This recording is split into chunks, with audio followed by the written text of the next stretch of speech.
In the meantime, namaskaram, welcome everyone. I hope there are no questions so far. We'll now move to the second part of today's session, which is looking at each shloka one by one. I'll read the shloka out once slowly, and then we'll look at this word by word split. If you remember, we took this approach for the Shiva Tandava Stotram. Let's get started with the first shloka. It is Japa Kusuma Sankasham Kashyapeyam Mahadyutim Tamorim Sarva Papagnam Pranatosmi Divakaram. The key idea being conveyed in this shloka. To identify the key idea, we have to catch hold of the verb in a shloka. And here it is Pranataha Asmi. Pranati is bowing down. Pranataha is the one who bows down. Asmi is I am. So Pranataha Asmi, the literal meaning of it is I am the one who bows down. So Pranataha literally refers to a person who is bowing down, and Asmi means that is me, which can be interpreted as I am in reverence towards, I bow down to. Divakaram. Diva is day. Karaha is the one who causes. Divakaraha is the one who causes the day. Divakaram, it ends in any word that ends in Most of them are in Dvitiya Vibhakti, which means it is the subject of something which is being done. Here, the subject of the action is Divakaraha, so it becomes Divakaram. I bow down to the one who causes the day. And this word, the one who causes the day, is in turn being adjectified, is in turn being described by all these words. So they are placed one layer below this Divakara. How is that Divakara? Japa Kusuma Sankasham. Japa Kusuma is a flower. Japa Kusuma is the hibiscus flower. So Sankasha. Kasha is light and brightness. That is where Kashi and Prakasha also the words come from. Sankasha is the one who shines like. Which flower? Japa Kusuma, the hibiscus flower, the red hibiscus flower. So it's the early morning, the rising sun is being bowed down to here. Kashyapeyam.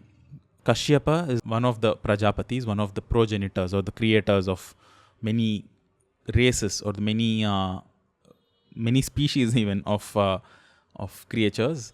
So Kashyapa Prajapati is the son of sage Marichi, who was born to Brahma. There is a whole lineage in the Puranas as to how creation happened. So there was Brahma first, and he created 4 children through his own power of will. And they are called as the 4 Manasa Putras. But they were not interested in procreation. So and they went as brahmacharis, Bala brahmacharis themselves. So he created one more time, and this time he created 9 men and 9 women. And then from them came different races, is what the story goes. So Kashyapa is the son of Marichi, one of the 9 Manasaputras, mind-born sons of Brahma. And Kashyapa and Aditi gave birth to Surya, as Puranic stories tell. The birth stories of each of them, who they are born to, is mentioned here in the first line. This is a symbolic depiction of Surya in his human form. This first line talks about how he was born, the stories from the Puranas as to how he was born. And the second line talks about what he influences. We'll come to this in a few minutes. And how is Divakara again? One more adjective that is describing him is Mahadyutim. Maha is great or large. Dyuti is effervescence and brightness and splendor. So Mahadyuti is the one who is of great splendor. Tamas or Tamorim, here it is Tamaha plus Arim became Tamorim.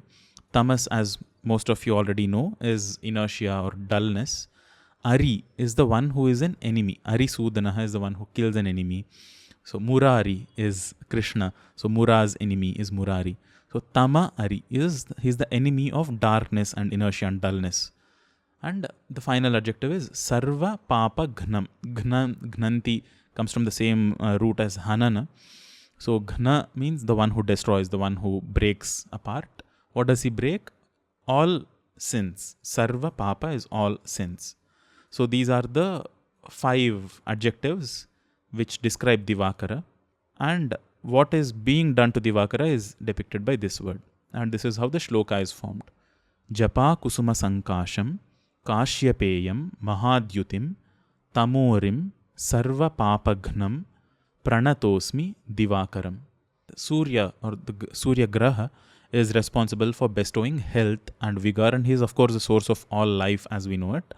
And even in Ramayanam, and at the end, when Rama is fighting Ravana and he is almost, he's completely exhausted and he's tired and he does not have the strength to get back up, then Agastya, sage Agastya, comes and recommends that he chant the Aditya Hridaya Stotram to build up that energy back again and defeat Ravana. So that Aditya Hridaya Stotram famously is known to cure diseases and bring up that health and vitality. And there is this saying that says, Arogyam Bhaskarat Ichet. Ichet means one should desire, one should request. Bhaskara is Surya again. There are many names of Bhaskara and Surya. And there are many names and there are many stotras. There are Ashtotaras and there are different kinds of stotras for each of the Navagrahas. Now we'll chant the shloka together. But what I want you guys to be mindful of is where the Mahaprana sounds and the Alpaprana sounds are, the difference between Na and Na. So the most common mistakes could be happening here. It's not Papa Gnam, it is Papa Gnam, Gha here. And here it is Pranatosmi, it is Na, it is not Pranatosmi.